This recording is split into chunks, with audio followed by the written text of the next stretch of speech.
Howdy, all. Lots of hockey stuff going on in late June, which is always interesting. Just one little observation about our recent trip to Chicago.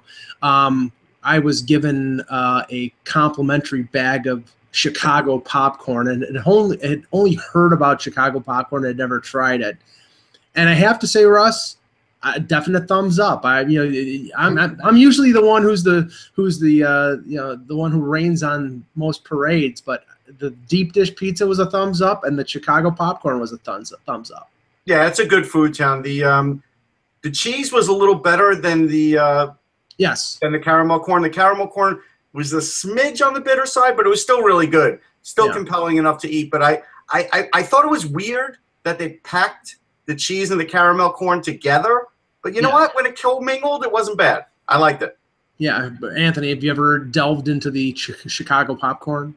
I have not. I did, however, when I was in Pittsburgh, they gave us this paint can when we were for the Stadium Series. They gave us this PPG Paints sponsorship can full of blue-colored kettle corn. Jeez. Yep, I remember that. You should have seen the look on my wife's face when I brought it home and opened it up. The kids' eyes were all excited. My wife looked like I brought home something radioactive. Yeah, I don't know what it is with the trend with, like, Tostitos comes out with the blue corn chips.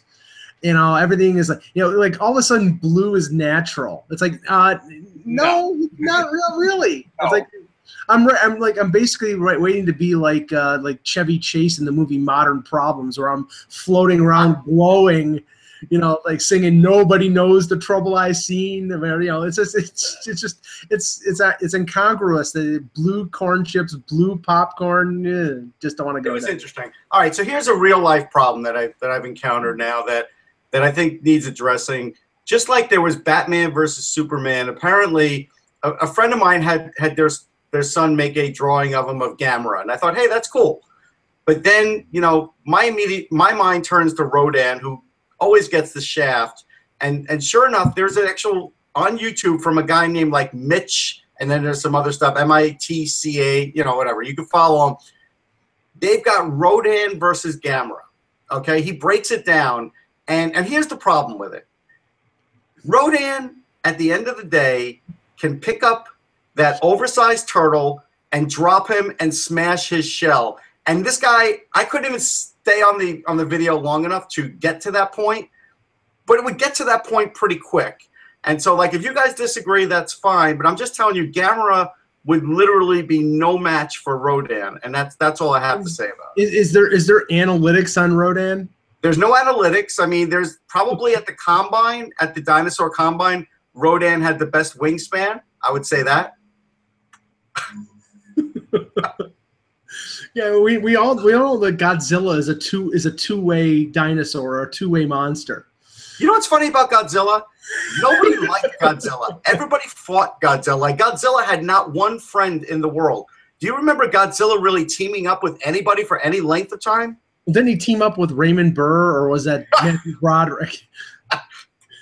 Even Fay Ray hated. No, that was King Kong. No, that was King Kong. I know.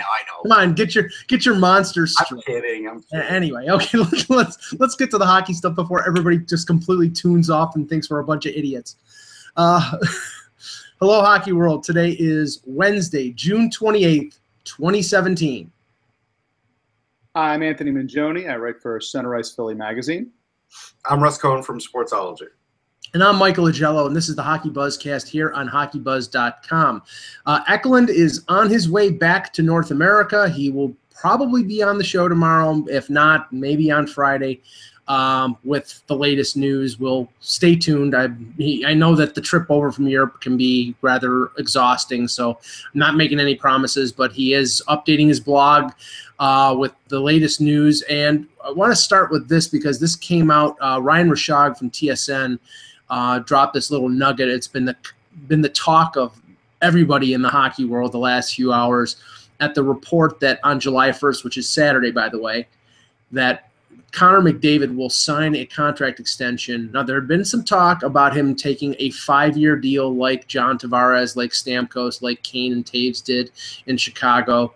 The report is he's going to go with the 8-year max. and the report is for $13.25 million, which is about, I think they said about 18% of the cap, which is around the same amount that Crosby took at 8.7 a few years back when he signed his long-term deal.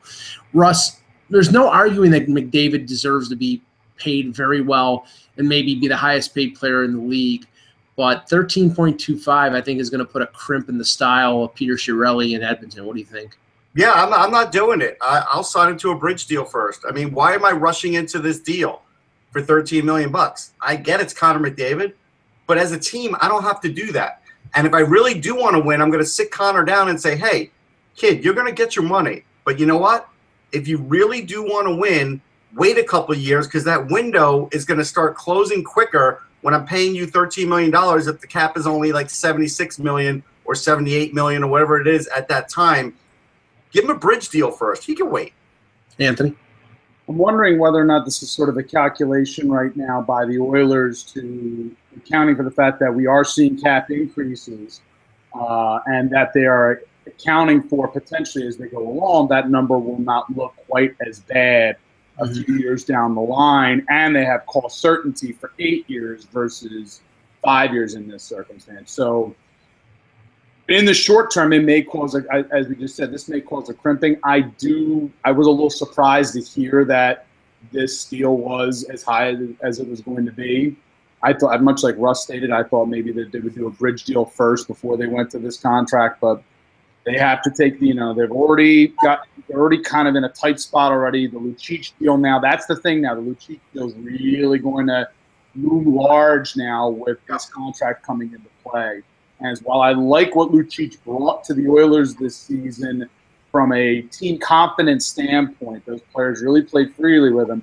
That number now is going to look a lot larger for them as they go forward, as they try to get Draisaitl taken care of and other further deals down the line. Yeah, I mean, the thing that I'm a little questioning on is, I mean, the 5-year deal made sense, but the thing is, I think Edmonton is a little hesitant. I mean, if things don't go well in Edmonton and you sign McDavid to a 5-year deal, he's a 25-year-old UFA, and where do you think he's going to want to go? I think there's a team that wears blue and white that he might be interested in going to. Not everybody plays for the Leafs, Mike. They usually no. I'm not saying that. They usually wait till they're 35 or older. You know that. Yes, but this is a different administration here, Russ, and we know that McDavid. I mean, how much talk was there in 2015 about him being a lifelong Leaf fan? I mean, I'm not saying it's going to happen. It's probably they're not going to sniff him for another. No. If they sign him to an 8-year deal, then you're not gonna get any. He'll be 29 or 30 when he comes up, and then the chances of it happening are extremely low. But if he signed the 5-year deal like Stamkos did, then look what happened with Stamkos at age 26. Now that's what I'm saying. Don't go 5. Don't go 8. Go 2.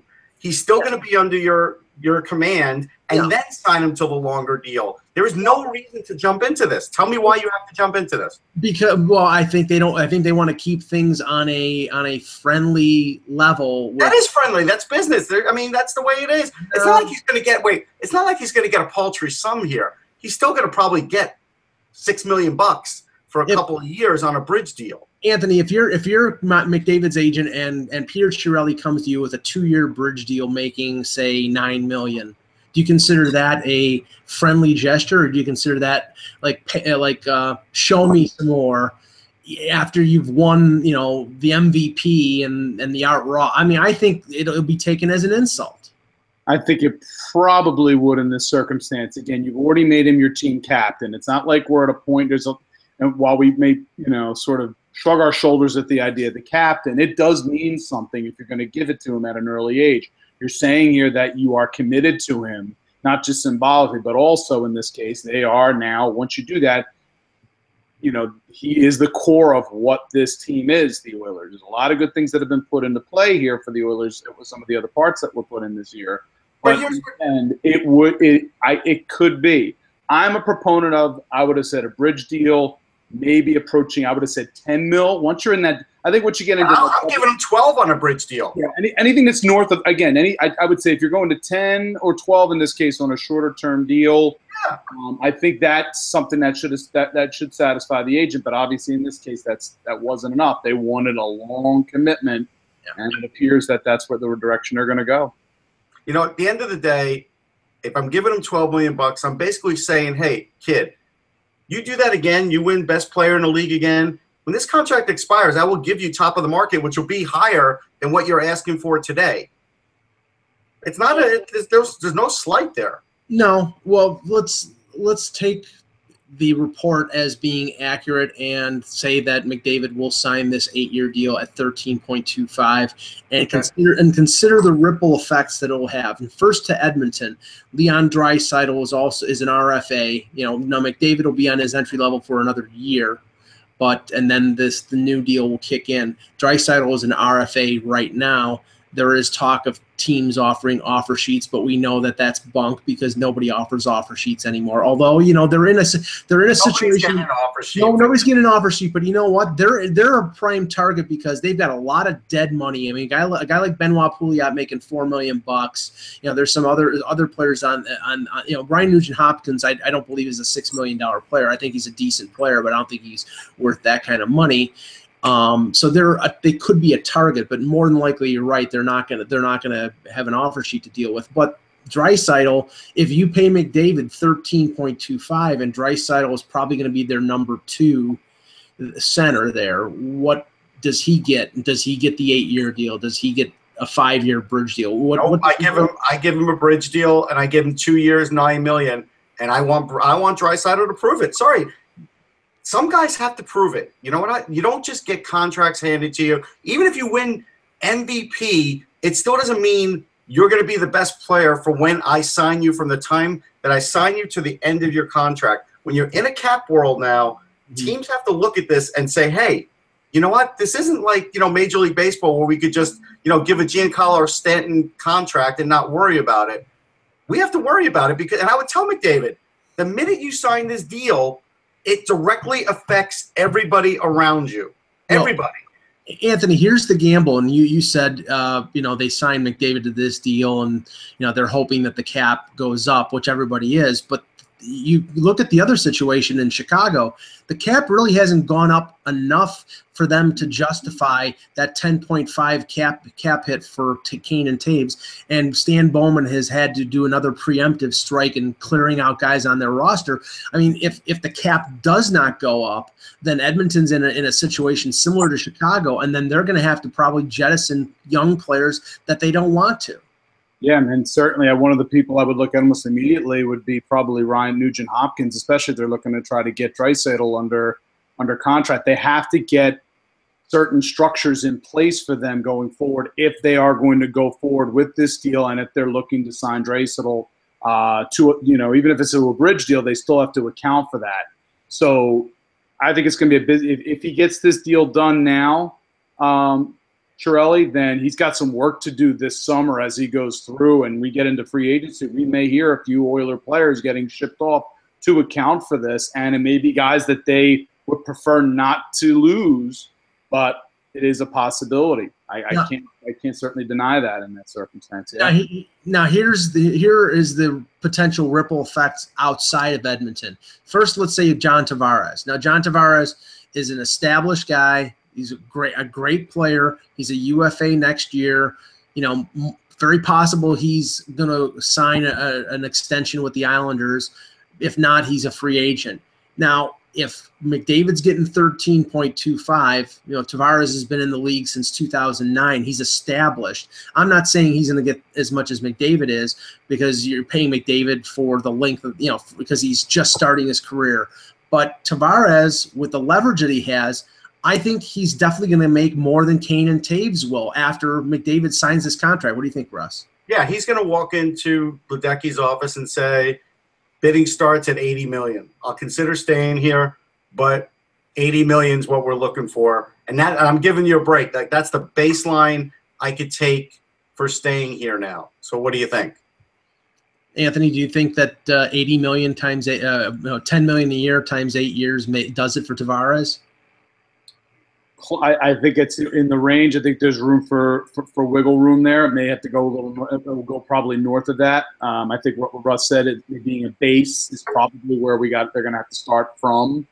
And again, term, it's going to be real. I would say that's probably accurate. Yeah, I would say. But again, as Russ said, as a base. As a base.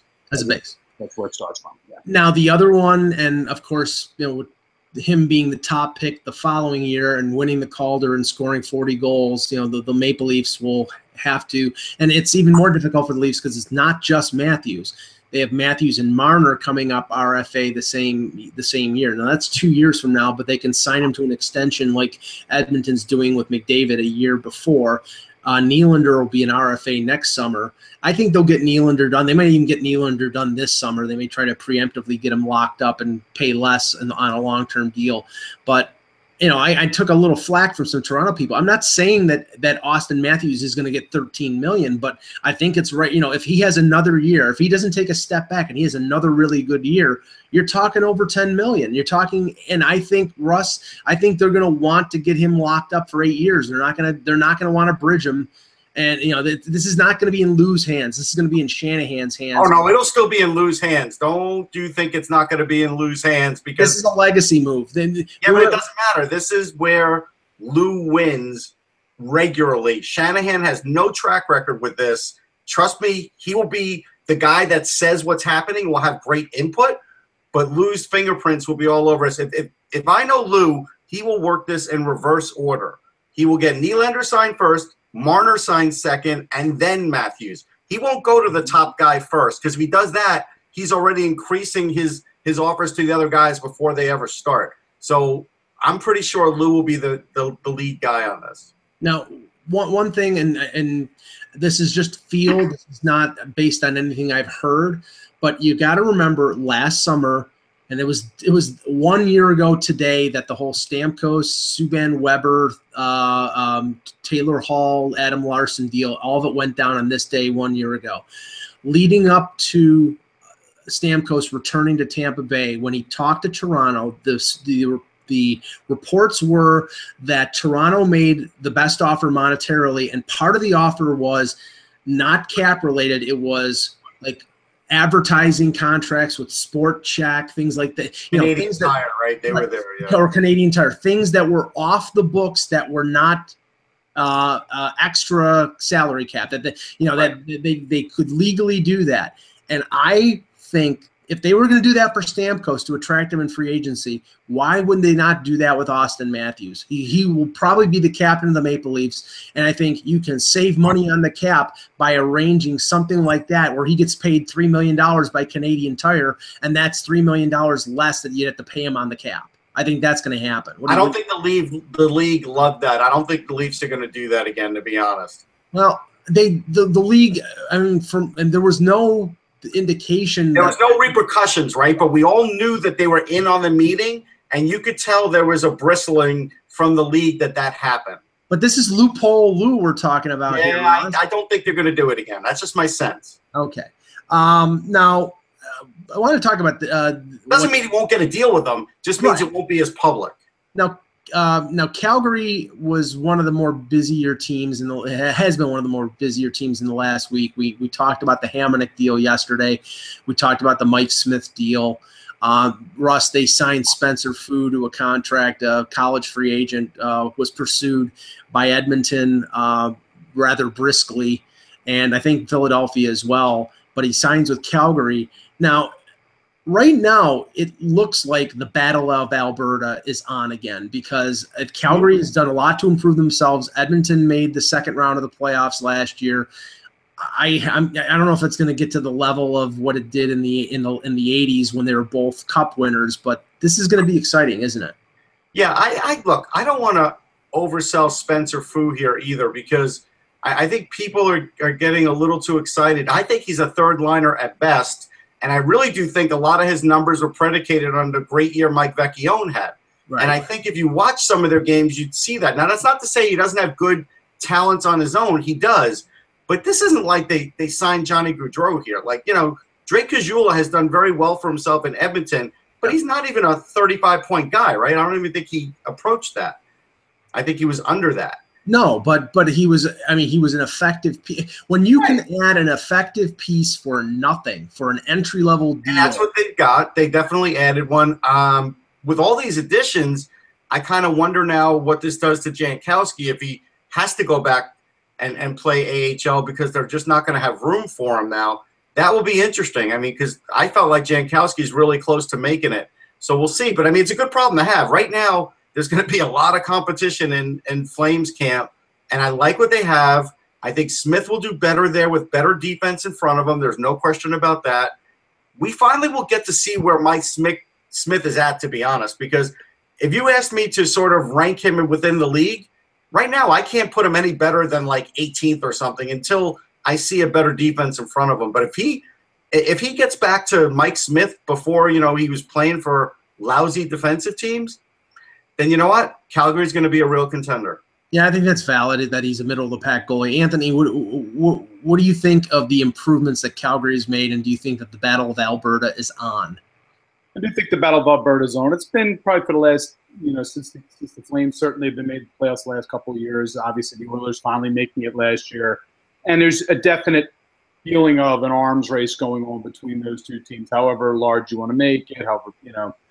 And they're an interesting team, certainly. I think Smith does solidify them in that because I do think Calgary's defense to a man is better than what was in Arizona. So from that perspective, I do think Smith will benefit. But that also puts the spotlight on Smith even more. He has no more excuses anymore. He's got a good blue line in front of him. His top four is one of the best four in the league, especially with Hamonic's addition to the mix.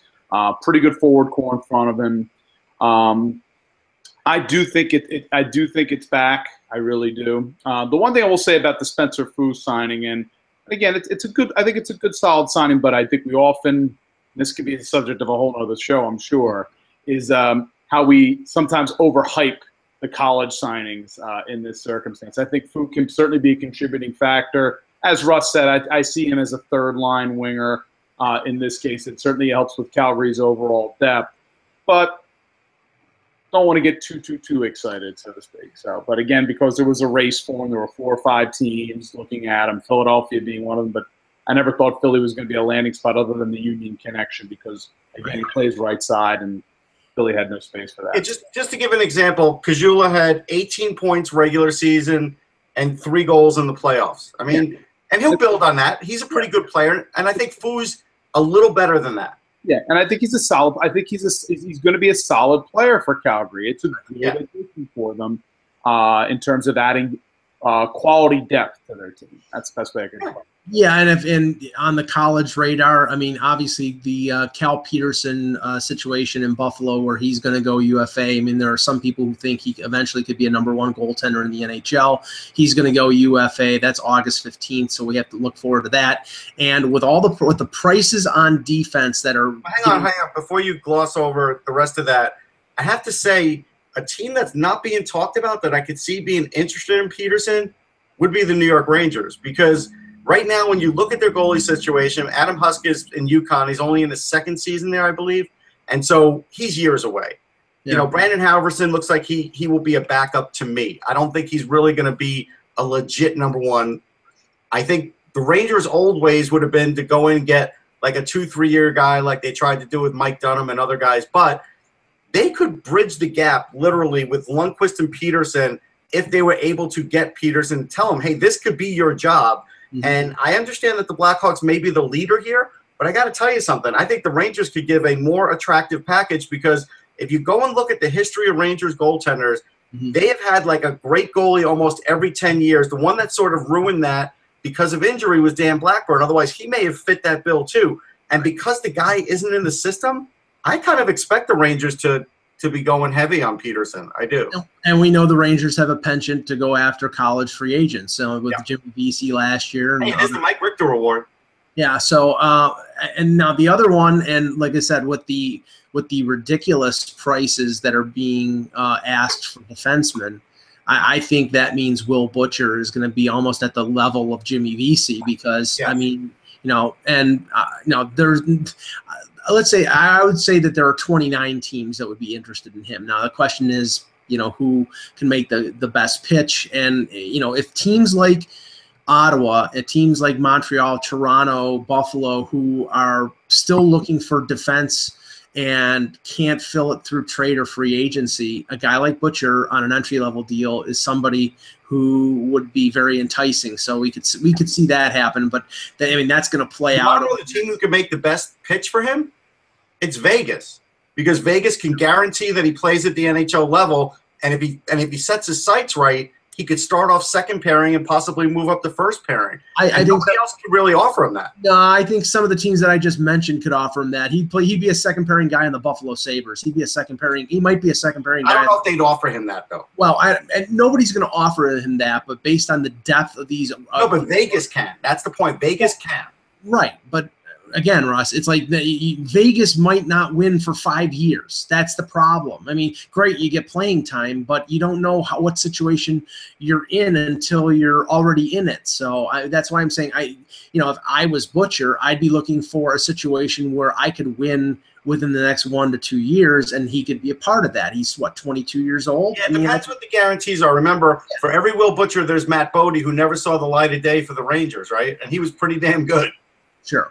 No, let's talk about the draft. No, like I said, we can just sort of free associate here and talk about one thing that we obviously were a little surprised about Hischier going 1 and Patrick going 2, but the thing that I was surprised at, and it was pleasant for Leaf fans, because it ended up that this run of forwards that happened after Makar was taken at 4, there were 9 straight forwards taken, and that enabled teams like Tampa Bay and Vegas and Calgary and Toronto and then Boston. There was a run of 5 defensemen in the middle of the first round, and Russ, a lot of people thought that some of those defensemen were going to go a lot higher, and they ended up not. Yeah, it is sort of the way it worked out, and all it takes is one team. That's what Shane and I kept saying all weekend. One team could always change the way something's going to go, and that's why there always is a differential of like 5 to 8 slots when you're even ranking your own players, simply because those kinds of things can happen. Liljegren, like I said, that was a bargain for the Leafs. Heiskanen went where Heiskanen went. We'll see if he really is the guy that deserves to be there in the end. Makar, same thing. That's that'll be the interesting part. I'm not willing to sort of hand over the draft and say those are the 2 best defensemen, not by a long shot. I will tell you that was a little surprising. But look, looking over team-wise, I'll tell you a team that got very little discussion, and I think just because people just seem to be bashing them from every direction, but the Canadians did well for themselves.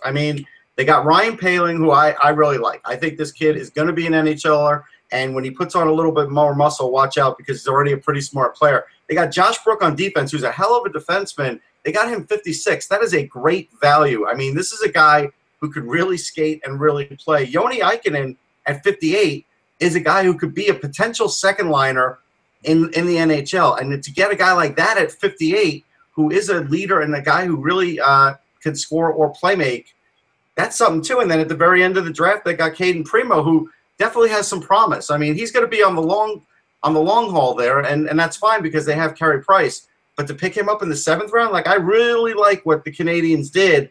And Cale Fleury also is a nice pickup on defense. So, but I don't hear anybody giving them any credit. It's almost like you're not allowed to give the Canadians credit anymore. No, you're not allowed to give. It's not that you're not allowed to give them credit. It's the fact that the Canadians, other than the draft, have been a tire fire. Right now their defense is mostly over 30 years old, and they don't have a center, and they traded their best defensive prospect. So I think that overshadows a lot of things that is going on.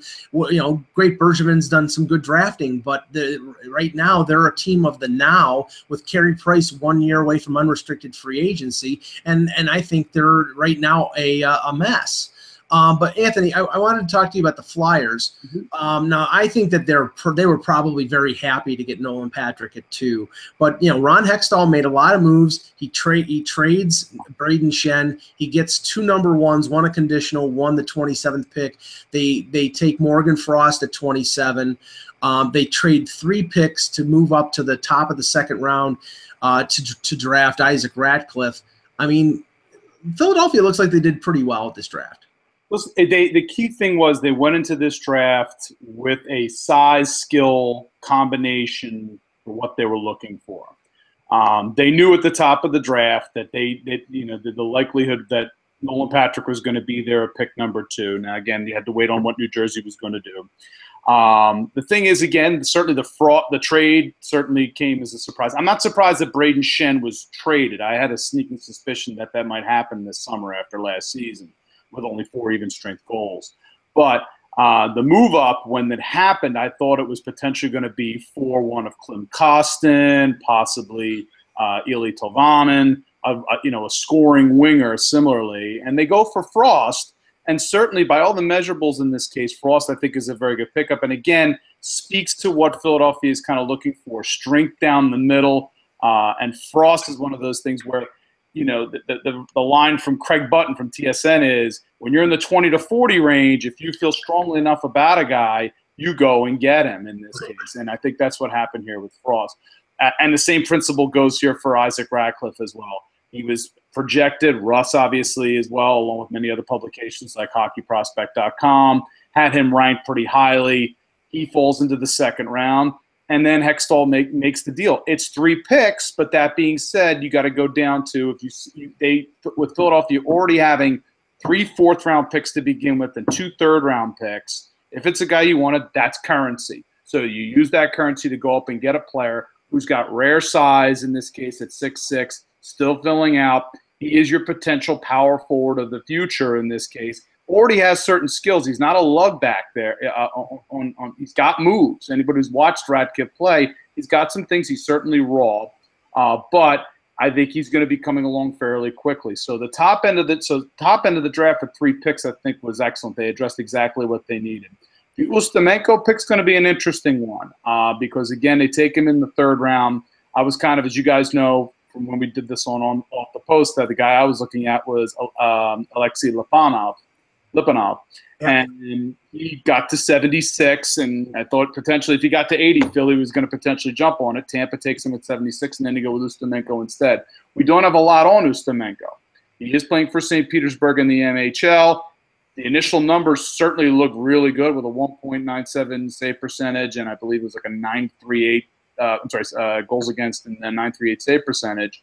But we don't know too much about it, so you have to be trusting in Ken Hudakov, your Russian scout, who has seen him, to hope that this is certainly a good pick in this case. And again, Philadelphia, we kind of knew they were going to probably draft at least one goaltender, but I think we all thought it was going to be later in the draft potentially. In this case, with them focusing so much on Carter Hart and Felix Sandstrom in a few years. So, and then in the 4th round, good. I think they're both good picks. And again, as we all know about the percentages of the later rounds as you go along, it gets less and less and less. You get a guy like Matthew Strome, who's got a lot of the tools, but he has to get the skating together.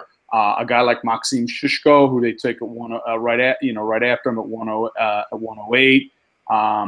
Started off last season slow, came on much stronger at the end of the season. He's one of those guys that you're going to keep an eye on. Again, it's a bit of a boom or bust, but go for the skill guys or guys that fit the mold that you're looking for in this case. Yeah. And then, so again, I think it was a pretty good draft for Philadelphia. We don't know for sure, obviously, for several years down the line, but Hextall went in with a target, size-skill combo, and he addressed those needs, I think, as best as he could in this case, and was aggressive in his moves too.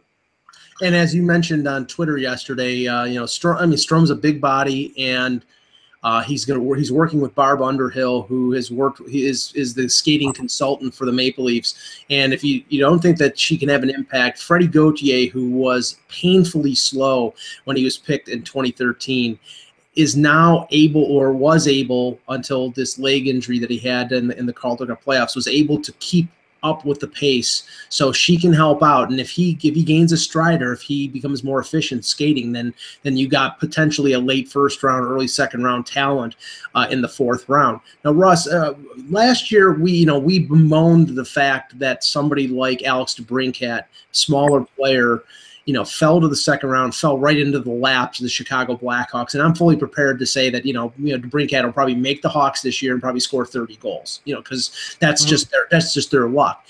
The prejudice against the smaller players seems to be fading, because we saw Eric Brandstrom at the combine when everybody was their eyebrows were raised when his measurable was 5'9", and people thought that would affect his draft spot. And in fact, he got picked 15th by Vegas, and then Yamamoto gets taken 22nd by Edmonton. I think the prejudice of the smaller players is starting to fade. Yeah, a little bit, not entirely. I mean, here's the thing. All right, so first off, with Yamamoto, it is too much to overlook. And actually, I can make you the argument that if it really was fading, he'd be in the top 10. Because he has all the same skill as everybody else in the top 10 except the height, and he weighs 146 pounds. So that's where I would argue that a little bit. I mean, with someone like Brandstrom, it's a much easier deal to do when, A, you're an expansion team, and B, he's part of 3. Yes. Then all of a sudden you feel like you could play with house money there. So I'm not fully on board that they're just fearless with that pick.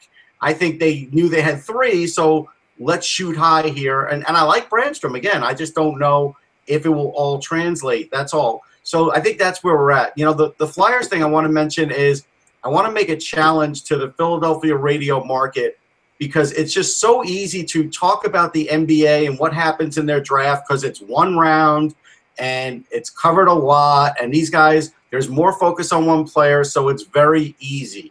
I don't hear anybody talking about the Flyers or the job that Ron Hextall did. And I think it should be talked about. I think they should have people on. It doesn't have to be me. Could be Anthony. Could be anybody. But it should be talked about in depth. And they owe that to their fans, because it's just too easy for them to say, well, they haven't won and they're not winning and they're not in the right. I hear all this rhetoric all the time, right? And I would like to just see them put half the effort they do into the Sixers, because at the end of the day, regardless if you like what the Sixers have done or not, they haven't won anything yet. And the Flyers sort of getting treated now like the Phillies, which is really unfair, because the Flyers have a plan that is being followed, and if you paid attention, has been followed all along, where maybe the Phillies, really don't. And so I wanted to just sort of make that. And then the MHL, is sort of on the same line as the North American Hockey League, maybe even a little under that. And I do want to point that out to people so they understand that, hey, there's a long questions that were being asked of Ron at the draft, like, thinking, well, if this kid's, Russian goalie, maybe he'll start moving up the ranks really quick. And it's like, no, this is a long-term guy. So I just want to mention that too. Yeah, just one quick note, and then we're going to go into some of the names that are going to be in the hopper the next few days. Our Hockey Buzz KHL correspondent, Avis Kalinins, and I may be butchering his last name, so Sounds like it. I apologize if I did, but he reported this morning that the Moscow Dynamo has been on treacherous ground, and basically the KHL has announced that every player on Dynamo's roster will be a UFA on July 1st. So this is a proud name in Russian hockey in this organization because of financial. Does the KHLPA agree with that? Oh wait, never mind. I looked at the roster to see if there were. I looked at the roster. Well, the KHLPA, do they provide the paper bags to be paid in the KHL, Russ? No, but I looked at their roster to see if there was anybody that might be on NHL radars, and I didn't. Nobody really popped up, but it does put more bodies in the hopper in terms of potential players that either come to North America or play for other KHL teams. Except these other teams are still gonna dangle the Olympics. Only because this is an Olympic time are some of these players staying over there. If we had just gotten done with the Olympics, I think we would have seen a ton of Russian players come over, but it hasn't been that many because of the Olympics. After that, if they continue to suffer financially, you're going to see an exodus. You really will. And this might be one of the reasons why Clem Kostin was so adamant about saying he's going to play either in the AHL or NHL, because he played for Dynamo. I think he played 8 games for them. Yeah. So I'm sure he doesn't want to, his future probably would be, he could be playing in Vladivostok or Akbarsk Kazan or wherever. So that's why he wants the safer course of playing in the AHL or NHL. Now, okay, bring up some names here. Little news bites about first Matt Duchene. Apparently, agent Pat Brisson is not exactly happy about the situation with Duchene in Colorado. There was talk. Adrian Dater reported of a deal that was turned down, and then he retracted it. But there was talk about a Hamonic-Duchene deal between the Islanders and Colorado, and obviously the Islanders decided to trade Hamonic to Calgary, and I'm sure Hamonic preferred to go to Western Canada than to go to Colorado. But this is a situation, Anthony, where Duchene appears to want out badly, and Joe Sakic is asking for way too much from other teams for a guy who basically mailed it in the last quarter of the season. Yeah, completely. It's gonna. I mean, I understand from Sakic's perspective that if you deal off Duchene, especially after where you took him originally, I get that you want to try to get as much as you can in return. But the fact of the matter is, scouts have eyes, fans have eyes. Everybody who's watching Colorado last season could see that Duchene played like a person who did not want to be there in Colorado anymore, and that works against Duchene in this case as well. Teams are going to see that, and it reminds me a little bit of Kyle Turris' situation when he's in Phoenix. It reminds me a lot of that, where he's going to get dealt, but the thing is, the team that he's playing for is going to get less than what they would like in this circumstance. My gut is I still think he ends up probably with the Islanders. I think, but again, that's going to be a good question. I know Nashville have been talked about, but I don't think Nashville's got the defensive depth in their system now to be able to pull the deal off. I have to check to see what their other assets are. In either circumstance, if it ended up in New York with the Islanders or with Nashville, they're both excellent. I think they're both very good landing spots for him, because I think in the NHL, everybody refers to him as being a top-line center. I think he's more of a 1A, 2C on a really, really, really good team, and a first-line center for a team that's, maybe middle of the pack. I don't know. I mean, with the Islanders, they would increase their payroll a bit. Maybe they'd do it. But what's his term? 2 more years? 2. Yeah. $6 million per for 2 more years. Yeah. So, like, if John Tavares sees that, even if he likes playing with Matt Duchene, he's probably going to say, great, lock up Duchene, or, we're not really having this discussion. And they can't lock him up until next year, because they'd have to wait till the final year of the contract. So correct. So that's where it gets a little tricky. Mm-hmm. And so I'm not sure that they would bring him in. But this is why I think made the deal that he did, because he'll be able to move off those assets in this case and say that he does lose them in a couple of years potentially. Well, it was a few picks that I traded off, not a major piece in this case. Right. I think that's fair. Now, in this perspective, Nashville makes a lot of sense. Are they willing to trade a defenseman? I don't know. That's the problem. And Poyle has said it flat out. He's not trading any. He's not. At some point, and I like David Poyle, at some point you have to say, we need this offense, because if we'd have had more offense last year, you can make the argument they'd have at least gone further in the Cup. Yeah, they didn't have any offense. It started dying. The minute they lost Johansson, it was enough for them to get past the Ducks. Yeah. Team effort. But when you're playing a superior team like Pittsburgh, who's got, can come at you in wave upon wave and strike at any time, and you're relying on Colton Sissons as your top line center in the final, you got problems. And every NHL general manager, even teams that don't need defense, if they have a top 6 forward and they're talking trade with Nashville, they're asking for Ekholm, they're asking for Ellis. That you might try to make a deal involving a Kevin Fiala, or get a first round pick, but more than likely you're asking for their defense, because that's what's valuable right now.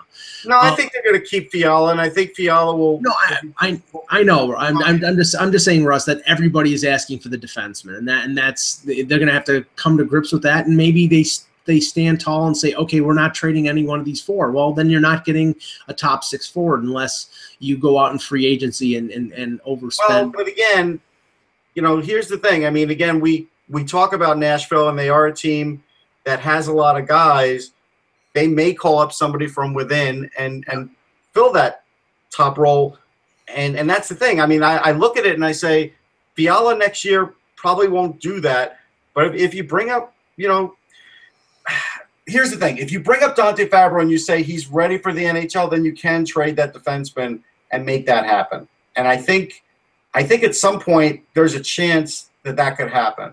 And the guy that they probably trade is Ellis, because I think he's under contract for 2 more years and he's a reasonable cap hit, and they'll trade him before they have to pay him big money. Something's going to get there, yeah. Yeah. Now, and here's my rule of thumb for everybody out there. If there's a free agent out there and he's mentioned in connection with the Leafs, you know it's not true. Because honestly, the Leafs are going to be mentioned on almost every front. And Pierre Maguire went on TSN radio this morning and said that the Leafs are interested in, or may have interest in, Matt Duchene.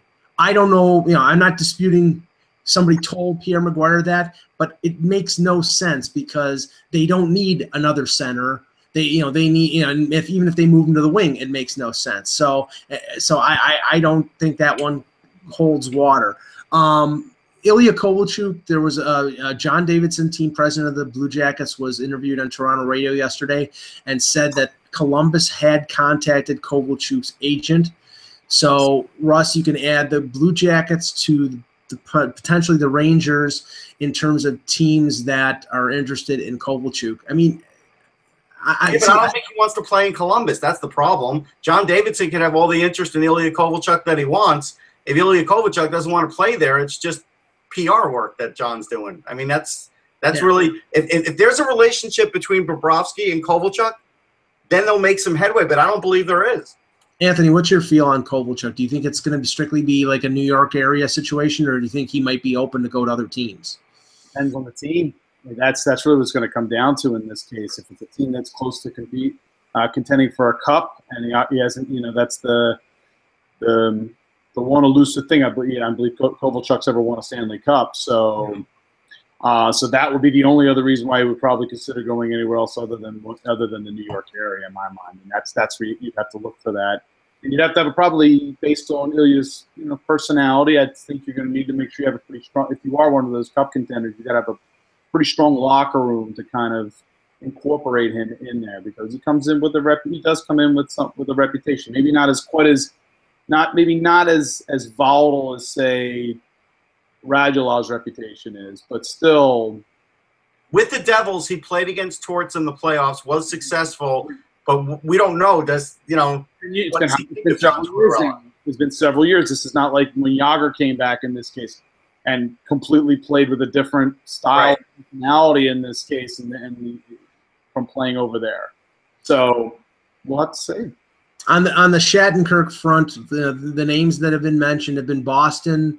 Ty Anderson, our Hockey Buzz blogger for Boston, says that would be a stupid move by the Bruins. Yeah, but he doesn't like creamy peanut butter either, so forget Ty. I like chunky as much as the next guy, but when you say that creamy peanut butter shouldn't exist, creamy peanut butter exists so it could be in candy bars and other things. Not everything could be crunchy, Ty. Sorry. Boston, New Jersey, and the New York Rangers. I'm just continuing to move on there, Anthony. I'm just going right with the flow. Peanut butter pretzels. Imagine if that was chunky peanut butter. Come on, Ty. The master of distraction, Russ Cohen. But the team that has been mentioned in the last 24 hours that has contacted Shattenkirk has been the Tampa Bay Lightning, which I would like to see how they fit in that contract. Steve Yzerman's one of the best GMs in the league. Will they move up to make it happen? That's the thing. That's the thing. If that's the case, then they're probably moving off a Palat or a Tyler Johnson because they simply can't afford to sign either one of them.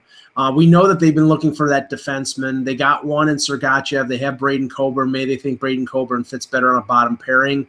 But, I mean, if they could get Shattenkirk, that would be a coup, Russ. It'd be a coup. I would like to see how they fit that in cap-wise. I guess I haven't looked at their cap lately, but, they did save with Bishop and everything else. And like you said, if they don't extend guys, they'll be pretty close to capped out after Shattenkirk. It would work for him. The same reason that I say if you brought Shattenkirk to New York, even though you want to pick on his defensive deficiencies, they have McDonough. Well, the same thing, they have Hedman there. And so – you don't worry about what Kevin Shattenkirk can't do on defense if his partner is Victor Hedman. Then all of a sudden it's like not even talked about, and then the positive parts of Shattenkirk's games comes out. I'm fine with him going to Tampa. I think that's a good fit.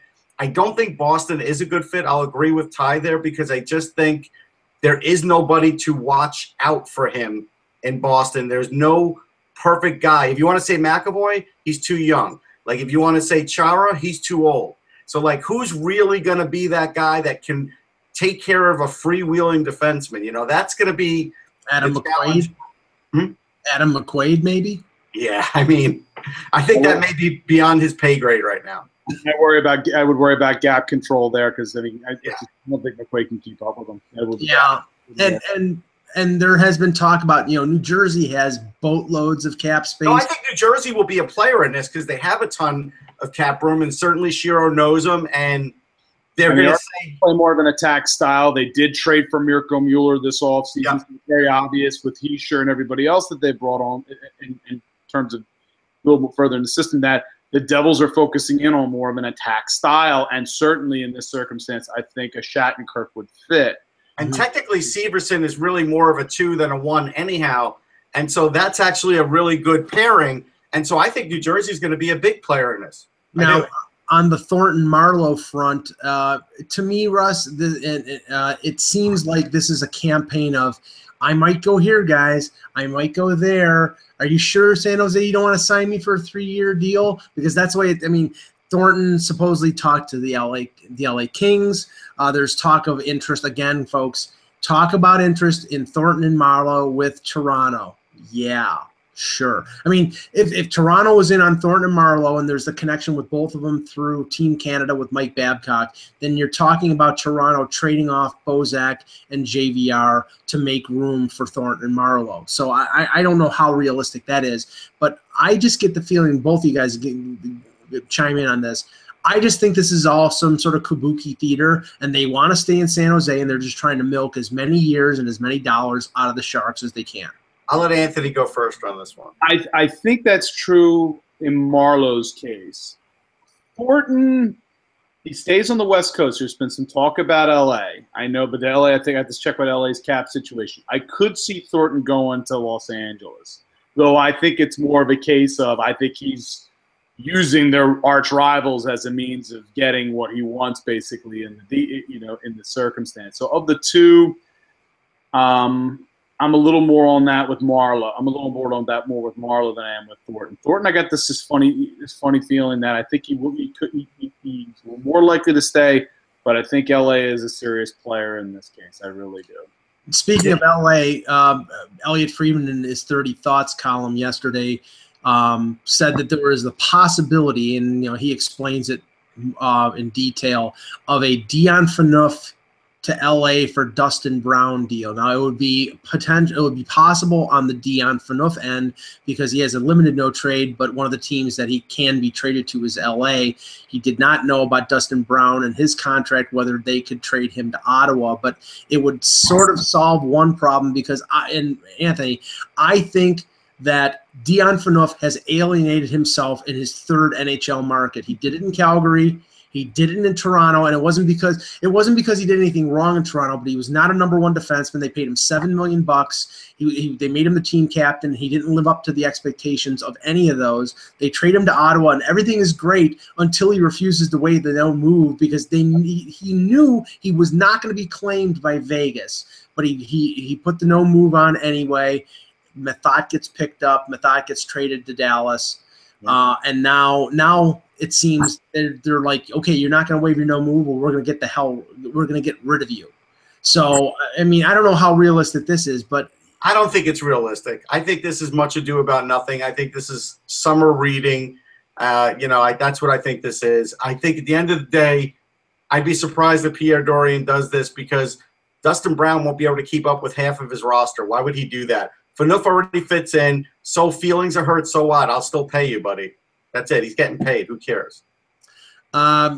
We could see this one coming a mile away. Another report from Elliot Friedman. Talk of Ryan Miller signing a 1-year, $1 million contract to back up John Gibson in Anaheim. Shock. Yeah. I mean, I've had enough people asking me questions about, hey, with the Flyers being in play, would they look at Ryan Miller? Miller's staying on the West Coast. We know that. His wife is an actor in this case, and that's at this point of his career. That is where he's going to stay. And there's an opening for a West Coast team in this case, the Ducks being in this circumstance, especially with Bernier going to free agency. It's a perfect fit for him. He's made a ton of money in his career. He gets to go to Southern California in this case, even closer to the base with his better half in this case. So, no, it doesn't shock me one bit that that happen. If I'm the Ducks, I stay away from it. If I'm Murray, if I truly want John Gibson to develop, I do not bring in like one of the greatest American goalies ever, who is certainly not going to be happy being a backup all year and playing like 10 games. Plus, if he's signing for $1 million for on a 1-year deal, it doesn't matter. He's signing to get his foot in the door. No way. He's accepting that he's a backup. Okay. Have you ever met Ryan Miller? Have you ever interviewed him? Yeah. I'm just telling you, there is no way he will accept being a backup. And I'm telling you, if he comes in there, he will try and beat John Gibson for that job, and that is detrimental for the Ducks. How's that detrimental, Russ? Because if you're cutting him away games, let's say he plays half the games and Gibson plays half the games, that is not going to help Gibson get better. It will absolutely not. And Gibson did well enough last year. It's a good. I think it's a good thing for Gibson in this case to have a veteran like him. I don't think so. Well, and he's had enough problems looking over his shoulder every other year of his existence in Anaheim so far. This would just keep the poor kid. You know. I'm just saying, it's just not a good way to do it. We have a little bit of breaking news here. The Rangers are close to finalizing a 4-year contract with Brendan Smith. Bob McKenzie is reporting that. No detail on the amount, but I would have to think, Russ, it's probably in the $3.5 to $4 million range. Yeah, but don't they have to wait until July 1st? No, he's their free agent. So I mean, he's still their free agent. Okay, yeah, he's there. He has their rights. They have his rights. Yeah, I would say that's right. I forgot they still had his rights. You're right. I would not go 4. If you're paying Brendan Smith $4 million, they're crazy. This is the Chris Russell contract coming in. Yes. I am not giving him the Chris Russell contract. No way. He's not going to make as much as Russell, but I think a potential 4 years, 3.5 makes sense for Smith in this case. I certainly wouldn't go up to 4 for him. I think that was a crazy number I thought for Russell to begin with when he got that number. So and I said as soon as we heard the news in Chicago of Russell signing the 4-year, and it was $4 million per, that this would have a direct effect on somebody like Smith, because not that they're similar. I mean, I think Smith is more mobile than Russell. He is. When you're paying a shot blocker who's 31 years old, when you're paying him $4 million, somebody who's a little more mobile, somebody who has a little more offensive upside, he's going to get at least that and maybe even more. So we'll see in the next few minutes. I still think the offensive upside of Brendan Smith is fool's gold. I do. They're re-signing him because he skates well and was physical. That's why they're re-signing him. And I pay a guy $3 million for that a year. Yeah. Now, just one more thing, because we were talking about goaltenders. I know that Bernier will be a free agent, and I know that off the post, Anthony, you'd mentioned possibly a connection between him and Philadelphia because of Ron Hextall. I mean, if that doesn't happen, I mean, as much as Ryan Miller going to Anaheim makes sense, Jonathan Bernier re-signing in L.A. and being the backup to Jonathan Quick makes just as much sense. No, I completely agree with that. But again, if he's backing up Quick, he's not going to get as many starts, barring an injury in this case. Whereas I think at Philadelphia, he's going to have more of a chance when he's signed. It's a literal fit. It's going to be a 50-50 load, or to see which of the two is going to, whoever performs better is going to get more starts. So in my mind, in this case, I do think it's a good spot for him to land. I know there have been some discussion as well about for Philadelphia, like Antti Niemi, now that he's been released from Dallas. Again, Niemi's got a lot of experience. He's been a Vezina Trophy finalist, and I know my colleague, our colleague Bill Meltzer, has been sort of saying it's not as stark difference as signing a Bernier versus a Niemi. Niemi's been not very good the last several years with Dallas. He has not been. Whereas I think Bernier, you can sell that to the fan base in this case on a short-term bridge deal in this case with those guys still, with the prospects still in the system. It, to me, makes more sense for Bernier to come to Philadelphia in this case than it does for him to go to Los Angeles. I get the Kings. He has his connection with the Kings. But that's, again, if he wants to be a straight backup in this case, and he will be to Jonathan Quick. Okay, so you're saying when Niemi, if he shows up in Philly with his Chicago Stanley Cup ring, that would be welcomed? I'm not in this circumstance. I think there's better options out there in free agency. I would be going more with Kevin Kincaid. If you're going to go the free agency route, to me, it would be. I think Kincaid is the best buy for them, actually. I think so too. I think Bernier. I'm going with Bernier because of the connections with Hextall and then the system and the opportunity to start. Kincaid wouldn't surprise me one bit. He's performed well against the Flyers. Certainly, the Union College connection is there as well. He would be again a 1-1A with Neuwirth. With Neuwirth in this case. Brian Elliott's another possibility in this circumstance as well. I think they could potentially go after Elliott. Basically, my ranked order was Bernier, Elliott, Kincaid in terms of my preferences if Philadelphia is going to sign any goaltenders this offseason and not trade route. Here's the funny thing. Jonathan Quick, since 2010, 2011, I think if Bernier waits him out, he'll get a fair amount of games. He played 61, then 69, then 37, then 49, then 72, then 68, then 17. So there's no question he has the injury history. He does. But there's still a little more of a dice roll for Bernier versus coming to Philadelphia, where he kind of knows that when he signs on, he's gonna get a set chunk of starts here. Yeah. And plays well, he's going to be the starter for whenever he moves on to his next contract, because that's where he's at in his career right now. Yeah. Right now, there are only two teams that really need a starting goaltender. One is Philadelphia. The other one is Vancouver. Jason Botchford reported that the list of potential starters for Vancouver included Steve Mason, Chad Johnson, Brian Elliott, Bernier, and Mike Condon. So, when the music stops, some of those guys are going to be looking for backup jobs. Look, at the end of the day, Steve Mason is head above his shoulders above those other guys. He really is. Last thing here, Bob McKenzie reports the AAV on Brendan Smith is $4.35 million. Bad contract, sorry. No. Bad contract. They're paying for a little bit. They're basically paying for the mobility, Russ. They're paying for mobility and the shot, and the shot is not accurate. Yeah, and the shot's not accurate. They're playing for shot blocking in this case, I think. Yeah, but you know what the funny thing is? Go look at his takeaways. Every game and penalties, undisciplined penalty. I'm not paying him 4.3. That is a bad number. And celebratory telegrams are coming from Carl Alsner, Kevin Shattenkirk, Dmitry Kulikov, Cody Franzen, and many others, because they just hit the lottery, folks. Yeah, Alsner is guaranteed now to get 5. Like, he won't take anything less. Alsner is getting 5.5. Okay, in Montreal right now, this is the reason why we kept hearing about Alsner in Montreal. He wants a long-term deal. And now all of a sudden, we heard earlier today, now they're trying to talk again with Emelin they're talking with Las Vegas to try to get Emelin back. And it's like, and these numbers are going up and up and up and up and up when it comes and the hits just keep on coming. Yep. Anthony, thank you for being on the show. Anthony will be a regular during the summer. We're not sure what day. We'll determine that. Probably Fridays, but we'll play it by ear. But he'll be a regular on the show.